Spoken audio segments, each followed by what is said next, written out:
The Associated Press reported that 6 foreign-born Muslims were arrested for planning to assault a U.S. Army base in New Jersey. The television news repeated the line about the arrestees being foreign-born Muslims. I wondered why that was important.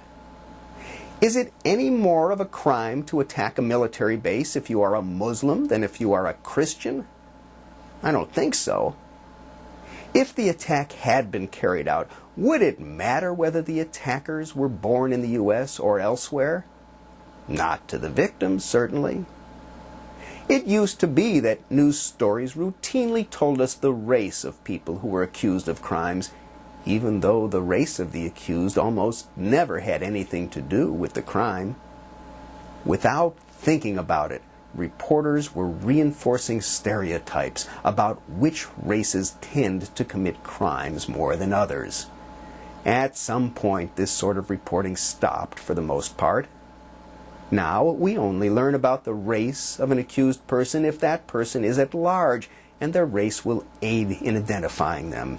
You know, like 6-foot-tall Asian male with a crew cut and a scar is being sought by the police and should be considered armed and dangerous. Reporters finally learned that they can report the news without promoting racism. But the same news outlets and reporters don't seem to realize that identifying suspects as Muslims or as foreign-born is just as unnecessary and damaging. Some people might think that the fact that some of the suspects were born outside the U.S. is useful information in the debate on immigration.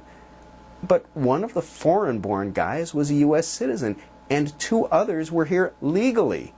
So what difference does it make where they were born, unless we are thinking of not allowing anyone born outside the U.S. to become a citizen or to visit here?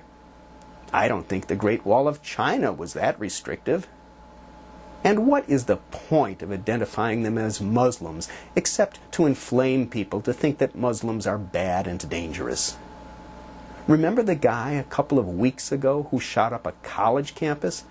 I don't recall anyone reporting what religion he was. Is that because he wasn't Muslim, or because it didn't matter what religion he was? If the slander of Muslims and the foreign-born were just something overheard in a sports bar, it might not be worth mentioning.